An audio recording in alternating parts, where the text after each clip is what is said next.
दर्यापूर तालुक्या आणि त्या दर्यापूर तालुक्यामध्ये जिल्हा परिषदचे 4 गण आहेत.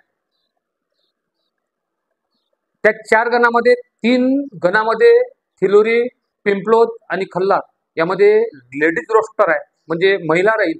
आणि ह्या ओबीसी एखादी महिला जर केली तर याच्या व्यतिरिक्त काही चेंज होणे असं वाटत नाही. पण प्रामुख्याने येवदा जे सर्कल आहे ते सर्कल पुरुषासाठी राखीव आहे. मग ते ओबीसी असू शकते किंवा ओपन पुरुष असू शकते. त्यामुळे प्रामुख्याने आपण विचार करू तो येवदा सर्कल वरता. अर्थातच मी गणेश साखरे. नमस्कार मित्रो, आज आपण विश्लेषण येवदा सर्कलचं करताना पहिल्यांदा आपण जिथं काँग्रेसचं प्राबल्य आहे त्या मतदारसंघावर त्या काँग्रेसवरचं विश्लेषण करू.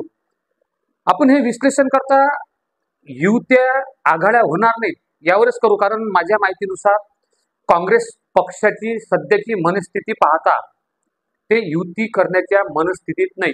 कारण उद्धव बाळासाहेब ठाकरे यांच्या शिवसेनेची जी सध्याची परिस्थिती झाली त्या परिस्थितीचा ते पुरेपूर फायदा घेतल्याशिवाय सोडणार नाहीत असं म्हणण्यास हरकत नाही. कारण त्यांना माहीत आहे उद्धव बाळासाहेब ठाकरे यांचे पक्षातले लोक हे बीजेपीला वोटिंग करत नाहीत.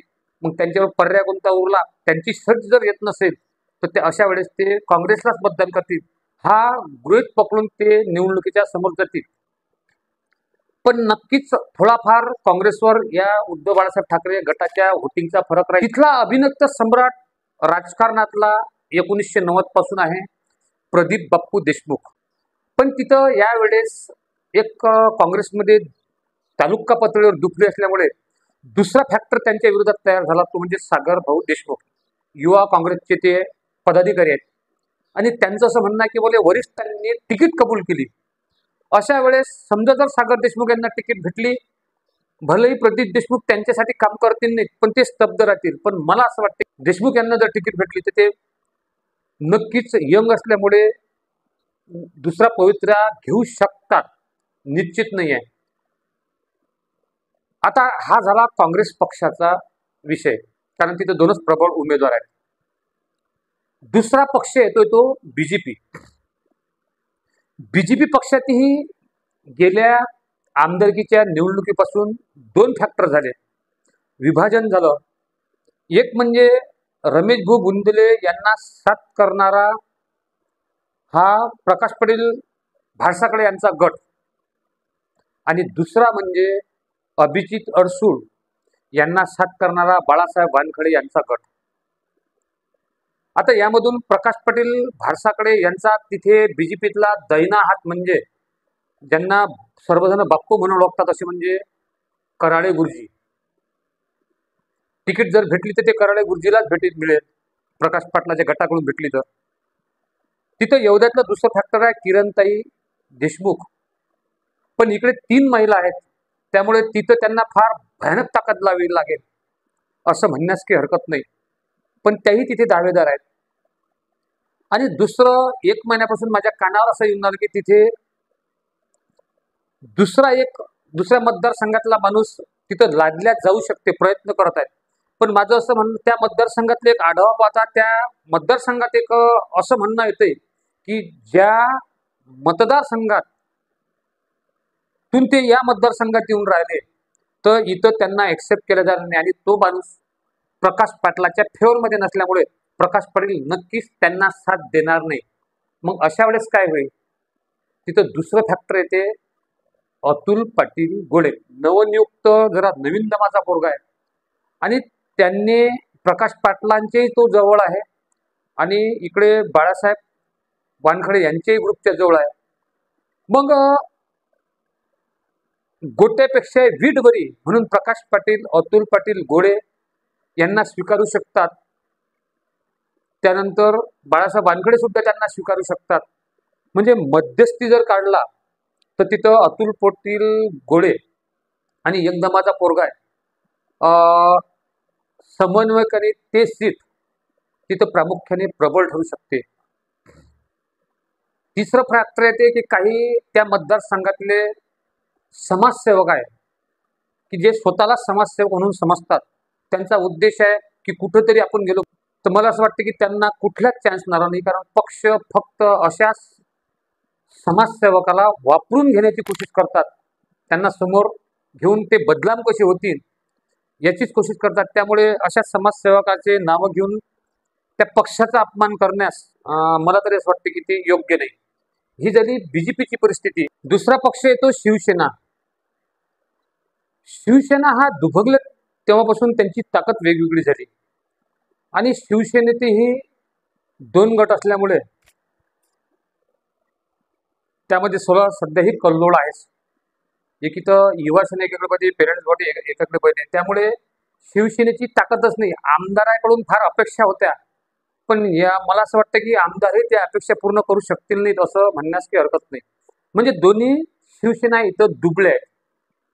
शिवसेनेकडून इथं काही कॅन्डिडेट तिकीट मागून राहिले.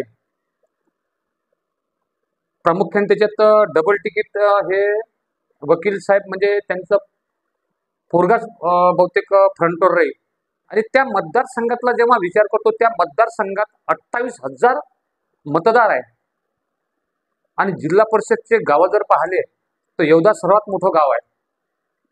त्याला लागून तेलखेल, कातखेल, सांगळूत, सासन, बुद्रुक, घोडचिंदी, पिंपळखुटा, रामागड, वडनेर गंगाई, राजखेड, वरुड, त्याच्यानंतर अंतरगाव तिकडे, त्यानंतर दोन्ही उमऱ्या योगी महाराजच्या, ब्राह्मणकरचं गाव, असे गावं यामध्ये आहेत.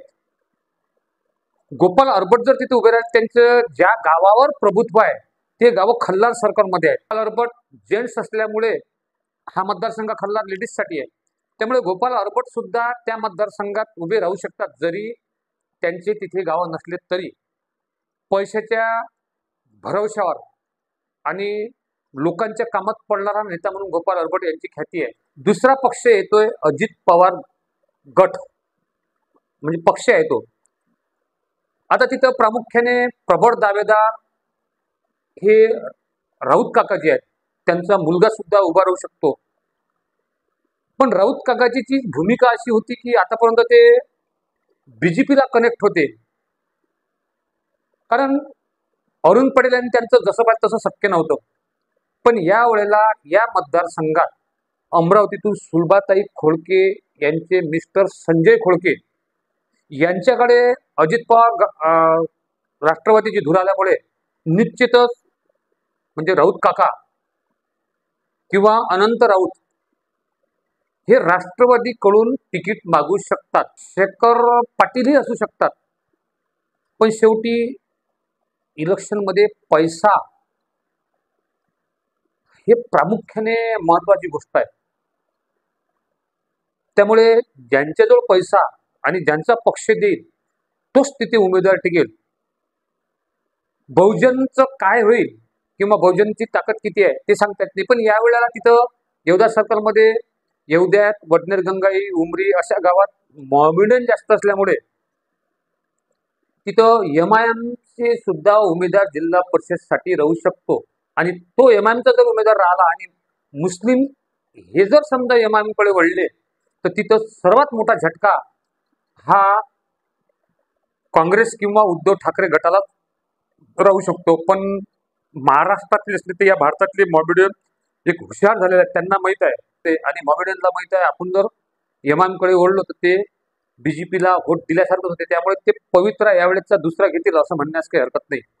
अशी ही बलाबल स्थिती, यामधून काय निष्पन्न होते याकडे सर्वांचे लक्ष आहे असं म्हणण्यास काही हरकत नाही. आता मी हे विश्लेषण करताना चुकूही शकतो. मी कोणाचे नाव घेताना हेतुस्पर कोणाला डावललं सुद्धा नाही. आता तिथे अजून एक फॅक्टर आहे श्याम ठाकरे, पण ते नाव एवढं परिचित नाही आहे. फक्त ते नाव समोर येते आणि त्याच वेगात ते मागं पडते. पैसा आहे, साऱ्या गोष्टी आहेत. काही समाजसेवक आहेत, पण समाजसेवक इथे टिकत नाही. समाजसेवक तर मग बच्चू कडू सारखा पाहिजे, पॉवरफुल. समाजसेवक हा कोणत्या तरी पक्षाचा तळवे चाटणारा जर असला तर त्याला पक्षात स्कोप राहत नाही. ही येवदा सर्कलची बलाबलाची स्थिती आहे. जी वस्तुस्थिती आहे ती मी मांडण्याचे प्रामाणिक प्रयत्न केले. तुमचे विचार वेगळे असू शकतात. असेच व्हिडिओ पाहण्याकरता पाहत राहा गन्ना का फन्ना यूट्यूब चॅनल, माऊली दांडे, तालुका दर्यापूर. प्रस्तुत करता गणेश पाटील साखरे, कॅमेरामॅन जगदीश बर्डे. चॅनलला लाईक, सबस्क्राईब, शेअर करण्यास विसरू नका. हे आपलं चॅनल आहे, आपल्या समस्या मांडण्याचं चॅनल आहे. धन्यवाद.